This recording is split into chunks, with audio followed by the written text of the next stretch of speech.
In this video, we'll be learning and using Hess's Law.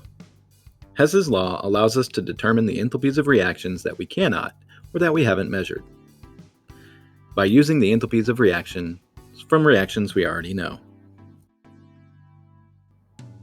Enthalpy is considered a state function.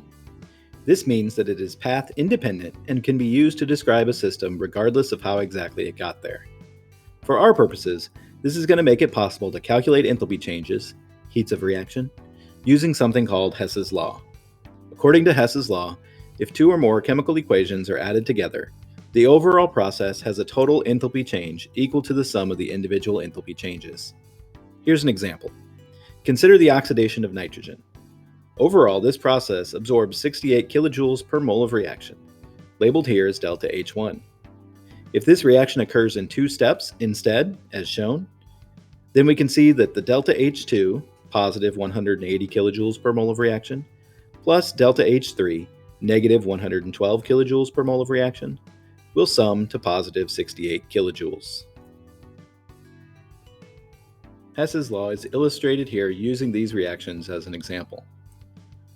Notice how the starting and ending materials and the net enthalpy change ends up being exactly the same, whether the process takes place in two steps or in just one step. If we were somehow unable to measure the enthalpy of reaction for the one-step reaction on the right, we could easily determine it by using the two-step process and Hess's Law. When using Hess's Law, manipulating the chemical equations will often be necessary in order to have them sum to a desired reaction. For one thing, the equation may be written down in the opposite direction from what we need in the calculation. If that's the case, remember that reversing the reaction simply reverses the sign of the delta H for that step. Secondly, because the magnitude of delta H is directly proportional to the quantities involved in the reaction, whenever the coefficients are multiplied by some integer or fraction, then the same thing must be done to the delta H for that step. As we can see in this example, the synthesis of xenon tetrafluoride from xenon and two fluorine molecules releases 251 kilojoules per mole of reaction. Then logically, the decomposition of xenon tetrafluoride must absorb 251 kilojoules per mole of reaction. Similarly, if we double the first reaction such that two atoms of xenon react with 4 molecules of fluorine to produce 2 molecules of xenon tetrafluoride, then twice as much energy, 502 kilojoules per mole of reaction, is released. So how about an example? Two forms of carbon are graphite, the soft black slippery material used in the lead of pencils, and as a lubricant for locks, and also diamond, the brilliant hard gemstone. Using these enthalpies of combustion for graphite and diamond, calculate delta H for the conversion of graphite into diamond.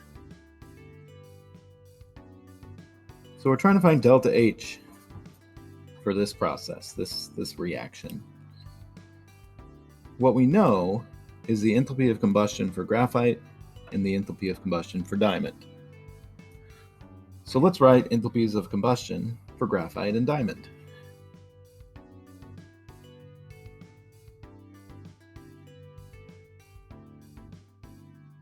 So to combust graphite, we'll react it with oxygen to produce carbon dioxide.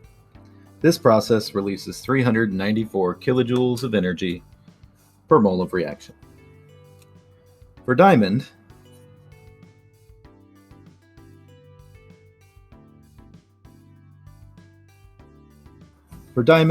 we have the same process, but this one releases 396 kilojoules per mole of reaction. Looking at the equation I'm trying to determine the delta H for, I see that diamond is on the wrong side of the equation. So I'm going to have to flip this reaction, which means the sign over here will change to positive.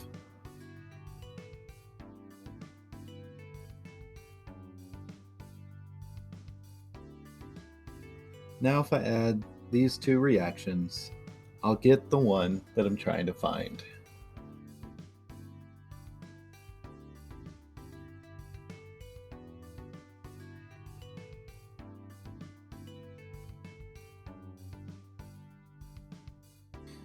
That means that I can add the two delta H's.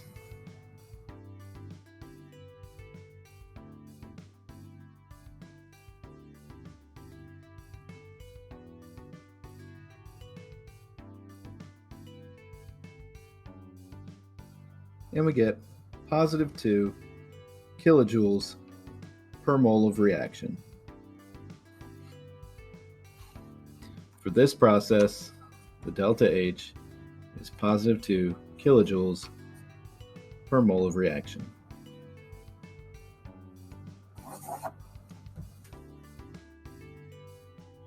So how about this one? Diborane is a highly reactive boron hydride that was once considered as a possible rocket fuel for the US space program. Calculate delta H for the synthesis of diborane from its elements according to this equation, using the data provided. So we see in the reaction that we got boron on the left side of the equation. In reaction A, boron is on the left side of the equation. None of the other reactions have the element boron in it. So we're going to use reaction A the same way it's already written here. 2 boron. I'm only going to include the states for the waters because all the other states stay the same in all the reactions. So 2 boron react with 3 halves O2 to produce B2O3, whatever that is. The delta H is negative 1273 kilojoules. I also see in the reaction that there are 3 hydrogens on the left. Now reaction C has hydrogen in it, but it's only got 1. So we're going to have to triple this reaction and triple the delta H.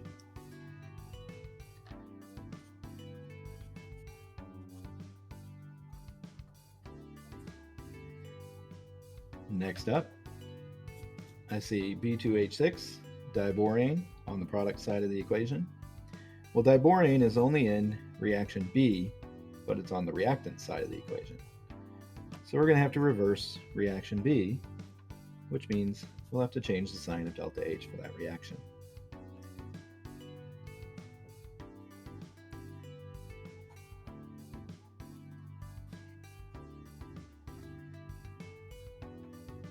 Next up, we've got liquid water and gaseous water. Those won't cancel each other out, but if we look at reaction D, and if we reverse it and triple it, we could add it in here to cancel out those waters. I'm sorry, we don't need to reverse it.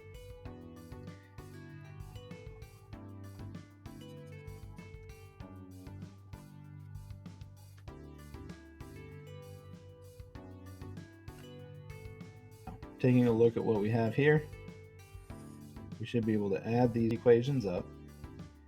We got 3 halves O2 and 3 halves O2, that's 6 halves O2, which is 3 O2, which can cancel with those there. We got this B2O3, whatever the heck that is, on both sides of the equation. We got 3 water vapors, we got 3 liquid waters, and only the reactants and products we want from the original equation remain. So 2 boron plus 3 hydrogen yields diborane. According to Hess's law, if these 4 equations sum to this one, then the sum of their enthalpies in these manipulated forms will give us delta H for this reaction.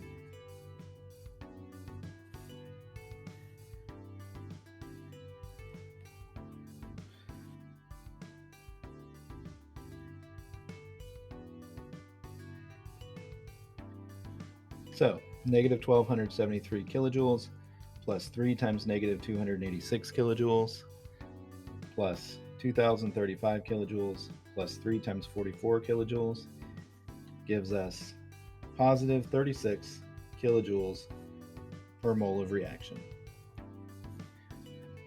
which is the enthalpy for this reaction.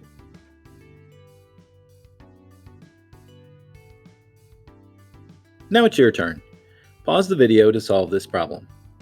Then, when you're done solving the problem, continue the video to check your answer.